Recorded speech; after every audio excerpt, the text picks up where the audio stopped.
Hello my dear students, welcome to science and fun class 10th। कैसे हो मेरे प्यारे प्यारे चुनु मुनुस। तो आज आप लोगों के लिए 15 मिनट के अंदर मैं पूरा का पूरा लाइफ प्रोसेसेस आपको क्लियर करवा दूंगी माइंड मैप्स के हेल्प से। तो देखो कैसे 15 मिनट के अंदर आप लोगों का लाइफ प्रोसेसेस जितना जैसा बड़ा सा चैप्टर बिल्कुल हलवा जैसा लगने लगता है। तो चलो स्टार्ट करते हैं। इसी तरह से मैं हर एक चैप्टर के लिए 15 मिनट्स का वन शॉट छोटू सा लेकर आऊंगी ताकि आप लोगों के लास्ट मोमेंट प्रिपरेशन बिल्कुल हैसल फ्री हो जाए। चलिए, लाइफ प्रोसेसेस में ना बेसिकली जो बहुत इंपॉर्टेंट प्रोसेसेस के बारे में बताया गया है वो है न्यूट्रिशन, ट्रांसपोर्टेशन, रेस्पिरेशन और एक्सक्रीशन। तो सबसे पहले हम लोग स्टार्ट करेंगे न्यूट्रिशन से। तो न्यूट्रिशन में देखो आपको हर एक सिस्टम में ना प्लांट के बारे में भी पढ़ना है और एनिमल के बारे में भी पढ़ना है। तो अगर हम न्यूट्रिशन प्लांट के बारे में बात करें तो इसमें सबसे पहले आ जाता है ऑटोट्रॉफिक न्यूट्रिशन और वो होता है प्लांट्स में। कैसे होगा ऑटोट्रॉफिक न्यूट्रिशन, थोड़ा सा इसको डिटेल में पढ़ने की जरूरत है। सबसे पहले देखिए प्लांट्स ऑटोट्रॉफिक न्यूट्रिशन कैसे परफॉर्म करेगी, by the process of photosynthesis. अब फोटोसिंथेसिस के लिए जो रिक्वायर्ड रॉ मटेरियल्स है वो क्या क्या होते हैं। बिना सनलाइट के फोटोसिंथेसिस होगा? नहीं होगा। बिना वाटर के फोटोसिंथेसिस होगा? नहीं होगा। बिना CO2 के फोटोसिंथेसिस होगा? नहीं होगा। बिना क्लोरोफिल पिगमेंट के फोटोसिंथेसिस होगा? नहीं होगा बच्चों। तो ये सारे हो गए रॉ मटेरियल्स। अब किस तरह से न्यूट्रिशन परफॉर्म किया जाता है, कैसे प्लांट्स जो हैं वो न्यूट्रिशन को परफॉर्म करेंगे, प्लांट्स कैसे ग्लूकोज का फॉर्मेशन करते हैं, ये जान लेते हैं सबसे पहले। तो देखो ध्यान से, सबसे पहले CO2 ना स्टोमेटा के थ्रू जो कि लीव्स के सेल्स में प्रेजेंट होती हैं, मेसोफिल सेल्स में प्रेजेंट होती है, इसके थ्रू डिफ्यूज करेगा इनसाइड और प्लांट में आ जाएगा। अब क्लोरोफिल पिगमेंट रिस्पॉन्सिबल होता है for the splitting of water with the help of sunlight. जैसे ही सनलाइट क्लोरोफिल पिगमेंट पर पड़ेगी, पिगमेंट का मतलब ही ये होता है कि दोज मॉलिक्यूल्स या those substances which have the ability to absorb light at particular wavelength, at a specific wavelength.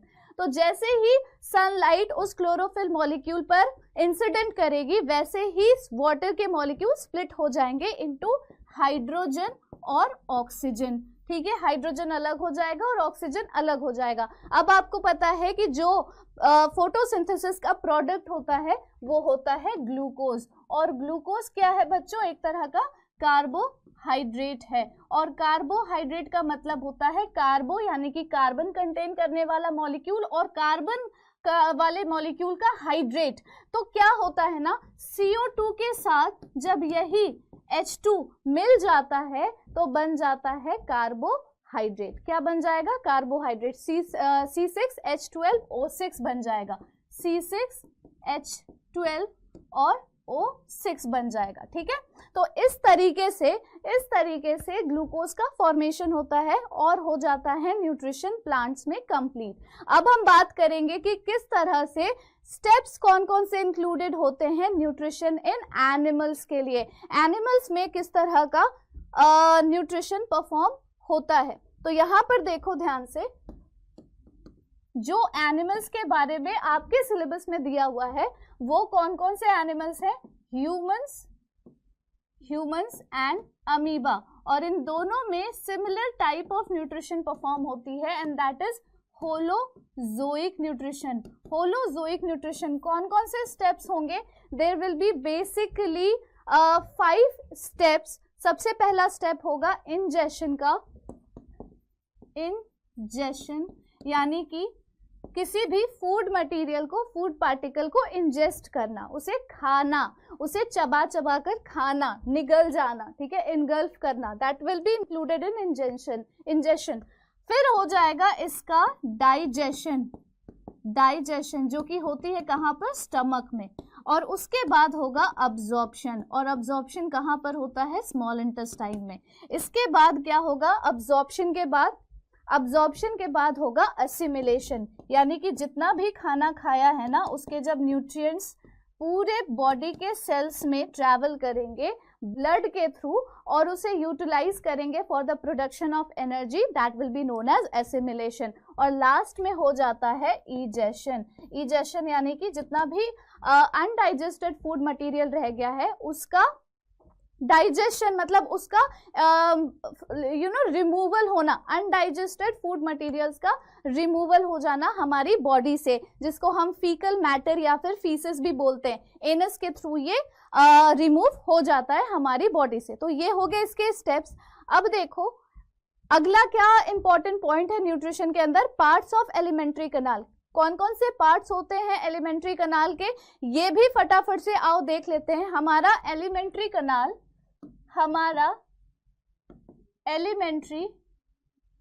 Kanal start होता है माउथ से, स्टार्ट होता है माउथ से, यानी कि सलाइवा जो प्रेजेंट होती है माउथ में वो सबसे पहले डाइजेशन के प्रोसेस को कैरी आउट कराती है। सबसे पहला इनिशियल डाइजेशन जो होता है वो होता है स्टार्च का डाइजेशन। हमारे माउथ में जो सलाइवरी अमाइलेज नाम का एंजाइम सिक्रीट होता है उसकी खास बात यह है कि वो स्टार्च का 50% डाइजेशन कर देगा। माउथ के बाद आता है फेरिंग्स, उसके बाद आ जाता है ईसोफेगस, जिसको हम फूड पाइप भी कहते हैं। फिर आ जाता है स्टमक, जहां पर मेजर डाइजेशन ऑफ प्रोटीन्स होती है। और स्टमक के बाद स्टमक में प्रेजेंट होते हैं कुछ गैस्ट्रिक जूसेस, HCl और म्यूकस। उसके बाद आ जाएगा स्मॉल इंटेस्टाइन,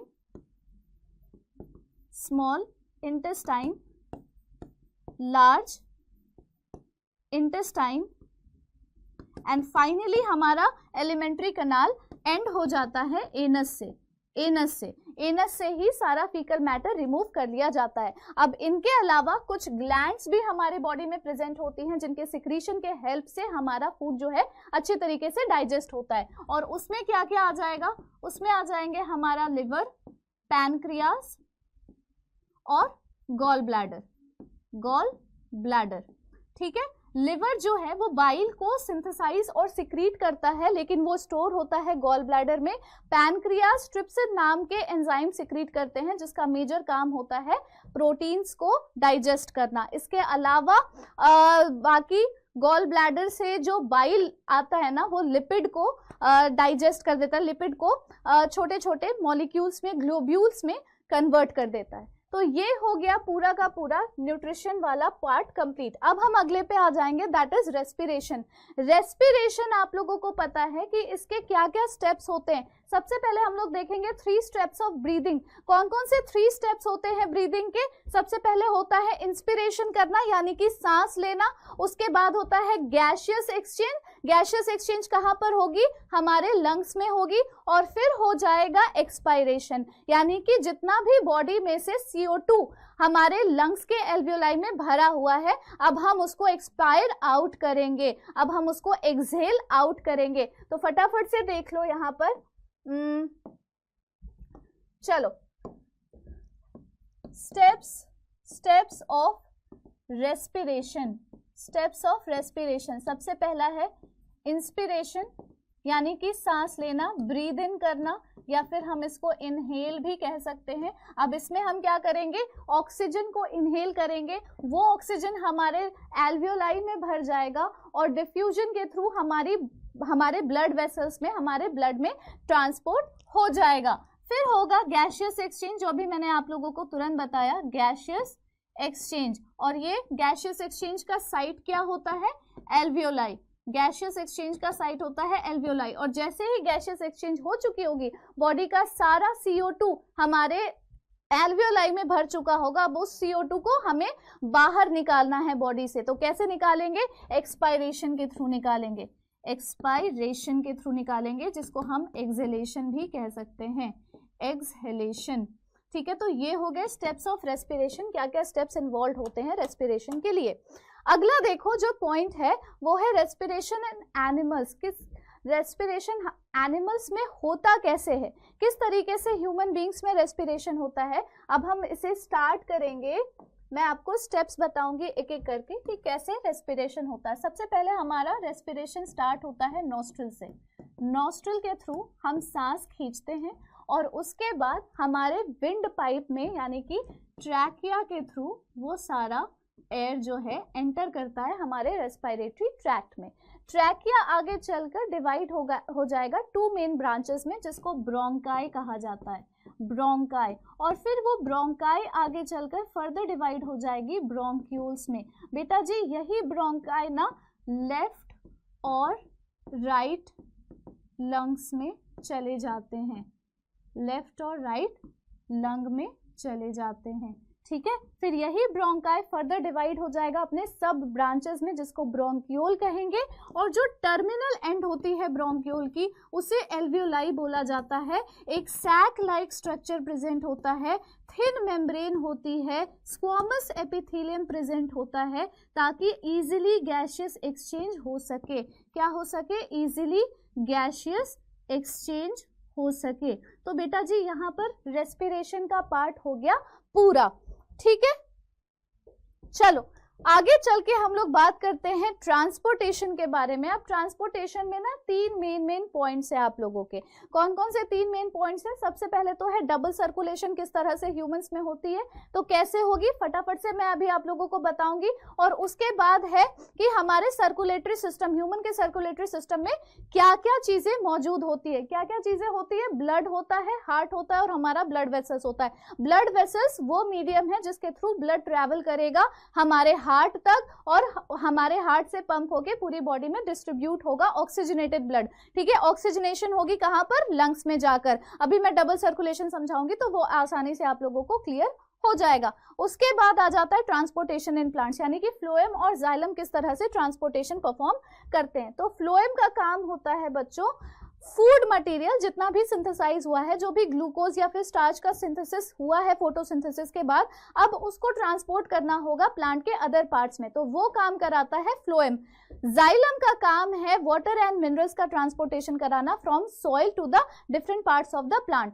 अब जाइलम का जो ट्रांसपोर्टेशन है वो हमेशा यूनिडायरेक्शनल होता है और फ्लोएम का ट्रांसपोर्टेशन बाई डायरेक्शनल होता है, वो दोनों तरफ से आना जाना ट्रांसपोर्टेशन कर सकती है, ठीक है। फटाफट से डबल सर्कुलेशन देखिए, सारी चीजें तो क्लियर हो गई। डबल सर्कुलेशन मैं आप लोगों को बता देती हूँ तुरंत। नाउ 4 चेंबर्स होते हैं हार्ट के, 4 चेंबर्स होते हैं। ये हो गया राइट एट्रियम, ये हो गया लेफ्ट एट्रियम, ये हो गया राइट वेंट्रिकल और ये हो गया लेफ्ट वेंट्रिकल।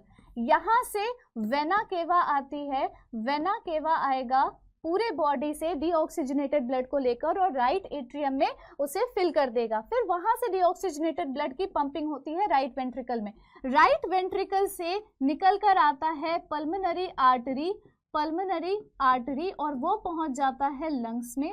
लंग्स में जब ऑक्सीजनेशन होगी उसी ब्लड की तो वो पल्मोनरी वीन के थ्रू, पल्मोनरी वीन के थ्रू पहुंचाएगा इस ऑक्सीजनेटेड ब्लड को लेफ्ट एट्रियम में और वहां से पंपिंग होगी लेफ्ट वेंट्रिकल में। और इतनी तेज पंपिंग होती है कि लेफ्ट वेंट्रिकल से अटैच जो अओर्टा होता है वहां से सारा ऑक्सीजनेटेड ब्लड बाहर निकल आता है। तो डबल सर्कुलेशन कंप्राइज करता है 2 अलग अलग तरह के सर्कुलेशन को। एक होता है सिस्टमिक सर्कुलेशन यानी कि बॉडी और हार्ट के बीच का जो सर्कुलेशन होता है, और दूसरा होता है पल्मोनरी सर्कुलेशन को, यानी कि हार्ट और लंग्स के बीच का जो सर्कुलेशन होता है। तो यहाँ पर दो अलग अलग पाथवेज होने की वजह से, या फिर हम ये कह सकते हैं कि हमारे हार्ट में 2 बारी ब्लड एंटर करता है, 2 बारी ब्लड पंपिंग होती है और 2 बारी ब्लड एग्जिट करता है। इसी वजह से हम इस तरह के सर्कुलेशन को डबल सर्कुलेशन बोलते हैं।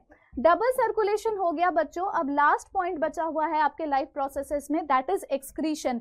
तो एक्सक्रीशन में प्लांट्स जो होते हैं वो ट्रांसपिरेशन के थ्रू अपने बॉडी का, अपने प्लांट बॉडी का जितना भी एक्सक्रीटरी वेस्ट मटेरियल है उसको एक्सक्रीट आउट करते हैं गम्स के फॉर्म में, रेजिन्स के फॉर्म में। और ह्यूमंस में जो किडनी पाई जाती है हमारे एब्डोमिनल रीजन में, साइड लेटरल रीजन में, वो हेल्प करती है in the formation of urine. फटाफट से मैं आप लोगों को किडनी का स्ट्रक्चर और नेफ्रॉन का स्ट्रक्चर आप लोगों को बता देती हूँ।